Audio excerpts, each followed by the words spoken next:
Hello students, हमने कक्षा 10th में गृह विज्ञान में आपको पाठ जो है इस पाठ का पहला भाग आपको भेजा था। अब उससे आगे हम आपको इसमें बता रहे हैं अनुपात। ठीक है। कला के मौलिक सिद्धांतों में अनुपात का विशिष्ट स्थान है। प्राकृतिक उत्पादनों में तथा रचना में भी अनुपात के सिद्धांत का अनुपालन होता है। ईश्वर द्वारा रचित सभी वस्तुएं अनुपात के समान है। पुष्पों, पत्तियों, वृक्षों, नदियों आदि में एक विशेष प्रकार का अनुपात विद्यमान है। वस्तु आकर्षक व सुंदर प्रतीत हो, इसके लिए आवश्यक है कि उसका अनुपात समान हो। घर की सजावट करते समय अनुपात को ध्यान में रखना चाहिए, अन्यथा सारी सजावट व्यर्थ हो जाएगी। बच्चों, गृह सज्जा में आपको इससे पहले 2 पॉइंट हम बता चुके हैं। अब ये इसमें तीसरे पॉइंट में आपका ये अनुपात है। इसमें क्या है कि जैसे नदियां हैं,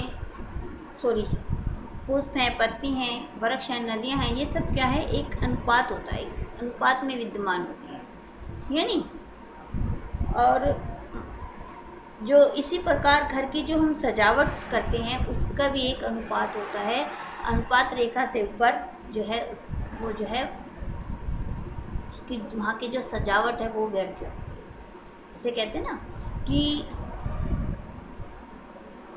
घर में जैसे बहुत सारी तस्वीरें लगा दी तो वो अनुपात से बहुत अधिक हो गई तो वो अजीब सी लगती है। समझ आ गई? तो इसी तरह से अनुपात का सजावट में क्या है, विशेष में है।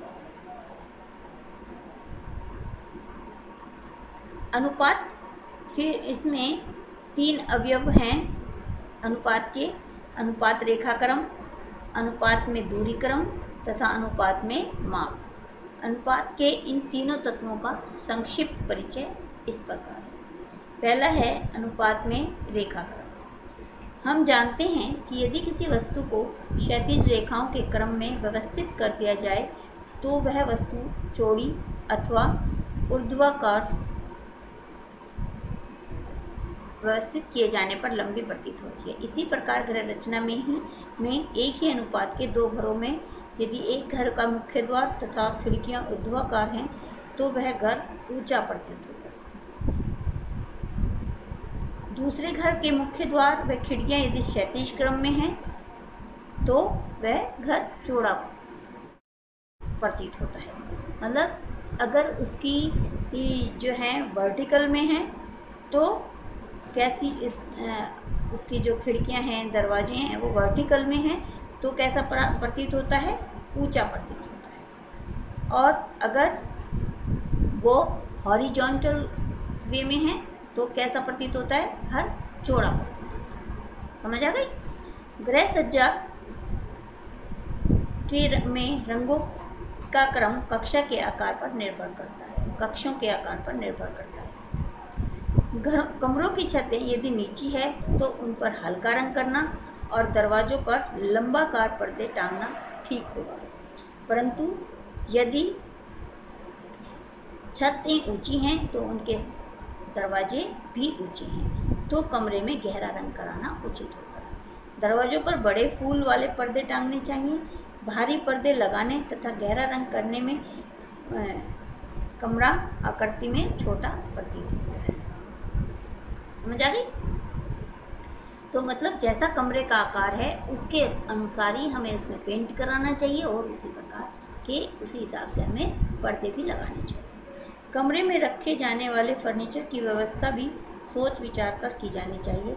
यदि कमरा बड़ा है तो कमरे में बड़ा सोफा, कुर्सी, दीवान आदि रखना उपयुक्त रहेगा। यदि कमरा लंबाई में चौड़ाई की अपेक्षा अधिक है तो लंबाई का विस्तार कम करने के लिए एक कालीन के स्थान पर 2 कालीन का प्रयोग करना उचित समझा जाता है। फिर है अनुपात में दूरीक्रम। घर की सजावट करते समय दूरीक्रम का ध्यान रखना जाना आवश्यक होता है। दीवारों पर चित्र टांगते समय यह प्रश्न उठता है कि दीवार पर कितनी दूरी पर चित्र लगाए जाएं। फर्नीचर लगाते समय उनमें परस्पर कितनी दूरी हो और यदि आदि। दीवार पर चित्र लगाते समय दीवार के आकार का भी ध्यान रखना चाहिए। दीवार के आसपास एक दूसरे से सटाकर लगाया जाए तो वह भद्दा लगेगा और कमरे की सुंदरता को भी नष्ट कर देगा। अतः चित्रों के मध्य पर्याप्त दूरी रखी जानी चाहिए। कमरे में कार्निस पर वस्तुएं सजाते समय भी दूरी क्रम का ध्यान रखते हुए व्यवस्था की जानी चाहिए, अन्यथा सारी कॉर्निस तथा कमरा भी अपेक्षित आकर्षक प्रभाव पैदा करने में असमर्थ रहेगी। फिर है अनुपात में माप, यानी इसमें बेटा ये है मतलब कि आप कमरे में यदि तस्वीरें लगा रहे हो तो उनकी दूरी सामान्य हो और जैसी दीवार है उसके अकॉर्डिंग ही हमें उसमें चित्र लगाने चाहिए। ठीक है। फिर है अनुपात में माप। अनुपात में माप का ध्यान रखना भी आवश्यक है। कमरे में रखे गए फर्नीचर, पलंग, दीवान आदि की रचना उचित एवं उपयुक्त माप के अनुसार होनी चाहिए। यदि कमरा छोटा है तो उसमें बड़े आकार वाला भारी फर्नीचर नहीं होना चाहिए। यदि व्यवस्था के कारण रखना भी पड़ जाए तो संख्या में अधिक नहीं होना चाहिए। यदि कमरा काफ़ी विस्तृत है तो फर्नीचर छोटा हो। यदि कमरा बड़ा है ज़्यादा तो फर्नीचर छोटा है तथा फर्नीचर ऐसी स्थिति में फर्नीचर दूर दूर न रखकर समूह में रखना चाहिए। अगर बहुत बड़ा कमरा है तो फर्नीचर पास में ही आसपास ही मतलब एक समूह के रूप में रखना चाहिए, जिससे आगंतुकों की दृष्टि में एक वस्तु पर न पड़कर पूरे वस्तु समय पर समूह पर पड़े। बड़ा तथा भारी फर्नीचर अधिक आरामदायक होगा यह सोचकर कुछ व्यक्ति इसे खरीद लेते हैं, परंतु फर्नीचर के बड़े या छोटे होने में आराम का कोई संबंध नहीं, अपितु यह तो फर्नीचर की रचना पर निर्भर करता है। कुर्सियों के ऊपर कवर के कपड़े तथा उस पर बने डिज़ाइन का भी ध्यान रखना चाहिए। यदि कुर्सियाँ बड़ी हैं तो उनके ऊपर चढ़ाया गया कपड़ा मोटा तथा बड़े फूलों वाला डिज़ाइन होना चाहिए। छोटी कुर्सियों पर हल्का सादे रंग का तथा छोटे फूलों वाला कपड़ा कवर के रूप में प्रयोग किया जाना चाहिए। फिर है लय। कला के महत्वपूर्ण तत्वों में एक लय भी है।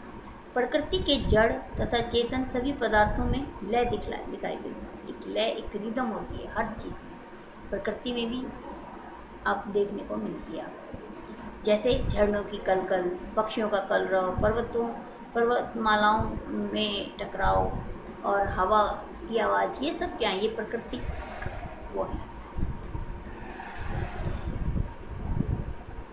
प्राकृतिक लय है। एक विशेष प्रकार की लय का आभास ये सब देते हैं। लय का वास्तविक अर्थ क्या है? समान गति। कोई संगीतकार जब समान गति के उपकरणों की ध्वनि के साथ स्वर मिलाते हुए गायन करता है, अथवा जब कोई कविता पाठ करता है, सस्वर कविता पाठ करता है, तो हमें एक विशेष प्रकार की संगति प्रतीत होती है। यह क्या है? यह लय है। यह आवश्यक नहीं कि प्रत्येक प्रकार की गति लय के रूप में लय का रूप ले। गोल्डस्टीन हैरिट कला में लय के संबंध में अपने विचार प्रकट करते हैं। कौन? Goldstein Herriot. कला में लय का अर्थ है एक सरल सुगम मार्ग, जिसके साथ हमारे नेत्र किसी रेखाक्रम, आकृतिक्रम तथा रंग क्रम का व्यवस्थित रूप से अवलोकन कर सके। अतः लय संबंध गति है। ये किसके विचार हैं? गोल्डस्टीन हैरिट के। लय बच्चों दो प्रकार की होती है। कौन कौन सी? नियमानुसार तथा स्वच्छंद। प्रथम प्रकार की लय में जब किसी इकाई अथवा इकाई समूह को एक ही और बारंबार प्रयुक्त किया जाता है तो इसके मध्य एक सहज स्वाभाविक संबंध हो जाता है। घर की सजावट तथा साड़ियों के किनारों की सजावट के लिए बहुधा इसी लय का प्रयोग किया जाता है। कौन सी? नियमानुसार। पुनरावृत्ति में कलाकृति में सुंदरता तो आती है, परंतु एक ही प्रकार का रूप तथा आकर्षक जब बार बार नेत्रों के समक्ष आता है तो देखने वाला उबने लगता है। इसीलिए रेखाओं एवं आकृतियों को विभिन्न रूपों में प्रयुक्त कर स्वच्छंद लय प्राप्त की जाती है। फिर है बच्चों दबाव। हम सभी अनुभव करते हैं कि जब कभी अच्छी से अच्छी सजावट भी आंखों को नहीं सुहाती। हम इच्छित प्रभाव के उत्पन्न होने का कारण है दबाव का अभाव। दबाव क्या है? यह कला का वह सिद्धांत है जिसके अनुसार सर्वाधिक महत्व की वस्तु को केंद्र में रखकर उसके चारों ओर कम महत्व की वस्तुएं रखी जाती हैं। समझ आ गई? मतलब बीच में ऐसी वस्तु रखी जाए जो बहुत ही महत्वपूर्ण है और उसके चारों ओर वे वस्तुएं रखी जाएं जो महत्वपूर्ण ना हो। तो मतलब दबाव पड़ा है नहीं पड़ा? जो मुख्य वस्तु हमारे ऊपर कि हमारी जो नज़रें हैं वो जो इम्पोर्टेंट चीज़ है उसको देखती हैं, जो आस पास की जो चीज़ें हैं हम उन्हें नहीं देखते हैं। तो ये क्या है? दबाव। मतलब जो बीच की चीज़ें हैं उन्हें हम महत्वपूर्ण बना देते हैं। इस प्रकार किसी वस्तु को अधिक प्रमुखता देकर महत्वपूर्ण बना देना दबाव कहलाता है। ठीक है? दबाव को अधिक प्रभावकारी बनाने के लिए निम्नलिखित बातों को ध्यान में रखना आवश्यक है। कभी कभी व्यवस्था में सुसज्जित की गई सामग्री को समूहबद्ध कर देने पर एक प्रभाव अधिक प्रभावकारी प्रतीत होने लगती है। जैसे कि एक कॉलोनी में यदि एक ही नमूने के मकानों का निर्माण किया जाए तो वह नेत्रों को अधिक मोहक लगेंगे। विपरीत रंग संयोजन के प्रयोग में भी दबाव को उत्पन्न किया जा सकता है। यदि किसी कलाकृति में हल्के रंग को उभारना है तो गहरे रंग की पृष्ठभूमि देनी चाहिए। या आप उसमें आलेखन में भी करते हो बच्चों कि जब हम उसको आकृति को मतलब जो भी डिज़ाइन है उसको उभारना होता है तो हम उसके धरती का रंग कैसा कर देते हैं? वो गहरा कर देते हैं और उसके हल्का कर देते हैं। उसमें जो रंग बनाया वो हल्के रंग गहरे रंग की कर देते हैं। तो उससे क्या होती है? छपाई एकदम से उभर कर आती है हमारी। इसी प्रकार हल्के रंग के वस्त्र पर गहरे रंग की छपाई कराकर अधिक दबाव उत्पन्न किया जा सकता है। ठीक है? किसी भी प्रकार की सुसज्जा अथवा व्यवस्था करते समय इस बात का ध्यान रखना चाहिए कि कौन सी वस्तु किस स्थान के लिए उपयुक्त है। जो वस्तु उस स्थान के लिए उपयुक्त हो उसी स्थान पर रखना चाहिए। जैसे सुंदर पुष्पों में सजाए गए पुष्प पात्र कमरे के आंतरिक सज्जा बढ़ाने के लिए होते हैं। यदि इन्हें मकान के आंगन में रख दिया जाए तो ये महत्वहीन सिद्ध होंगे। सजावट भी दबाव उत्पन्न करने में सहायता करती है। सामान्य वस्तु को सजाकर भी उसके आकर्षण में वृद्धि की जा सकती है। जैसे एक साधारण से जाली के दुपट्टे में यदि लेस लगा दी जाए तो वह अधिक सुंदर लगेगा। ये सब चीज़ें क्या हैं बेटा? ये दबाव है। दबाव को अधिक प्रभावशाली बनाने के लिए निम्नलिखित बिंदुओं को ध्यान में रखना चाहिए। क्या क्या? प्रमुख वस्तु का चुनाव। जिस वस्तु पर हमें बल देना है सर्वप्रथम उसका चुनाव कर लेना चाहिए। किस चीज़ को हमें महत्व देना है? जैसे यदि हमें एक चित्र की रचना करनी हो तो प्रधान रंग का चुनाव सबसे पहले कर लेना चाहिए। उसके उपरांत हरे रंग का प्रयोग इस प्रकार से करना चाहिए कि संपूर्ण चित्र आकर्षक रहे। फिर वस्तु की दिशा का निर्धारण। जिस वस्तु पर अधिक दबाव देना हो उसका स्थान एवं दिशा निर्धारित कर लेनी चाहिए। इसके लिए महत्वपूर्ण वस्तु को केंद्र में इस प्रकार व्यवस्थित करना चाहिए कि देखने वाले को अपनी ओर आकृष्ट करे। ठीक है ना? उसकी दिशा निर्देश कर लेनी चाहिए, निर्धारित कर लेनी चाहिए। फिर है दूरी। दबाव की कुशलता व्यवस्थित वस्तुओं की परस्पर दूरी पर भी निर्भर करती है।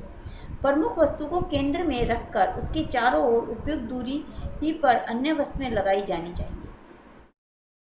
इस सारी वस्तुएं व्यवस्था को ढेर का रूप नहीं देना चाहिए। अगर एक ढेर के रूप में रख देंगे तो जो चीज़ हम दिखाना चाह रहे हैं वो तो कोई उस पर ध्यान ही नहीं देगा। तो उसकी भी दूरी का भी हमें विशेष ध्यान रखना चाहिए। दबाव की मात्रा। दबाव की मात्रा पर ध्यान देना आवश्यक है। यदि एक फूलदान में फूलों की व्यवस्था करनी है तो सादे फूलदानों में को ही चुनना उपयुक्त रहेगा। पेंट किए गए फूलदानों में की गई फूलों की व्यवस्था सादे फूलदान में की गई व्यवस्था से कम सुंदर प्रतीत होती है। अतः दबाव की मात्रा पर ध्यान देना आवश्यक है। फिर है गृह सज्जा के साधन क्या हैं?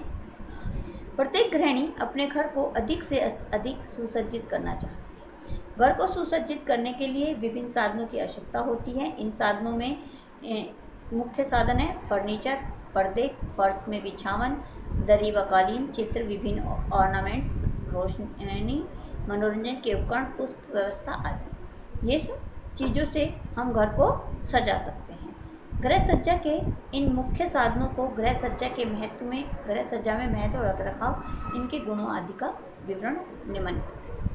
जैसे पहले है फर्नीचर। फर्नीचर उन वस्तुओं को कहा जाता है जो घर पर बैठने का सामान रखने के लिए प्रयोग में की जाती है, उसे फर्नीचर कहा जाता है। फर्नीचर को अपनी आवश्यकता के अनुसार रखा जाता है। फर्नीचर एक और अनेक कार्यों के लिए प्रयुक्त होता है। वही इससे घर की शोभा भी बढ़ती है और रहन सहन के स्तर भी बढ़ती है। फर्नीचर खरीदते समय क्या ध्यान रखना चाहिए?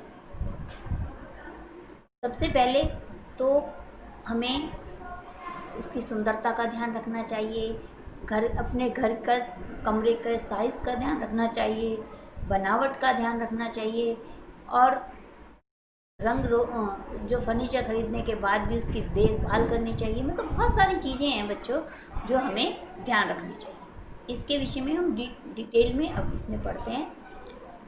पहले है फर्नीचर खरीदते समय ध्यान रखने।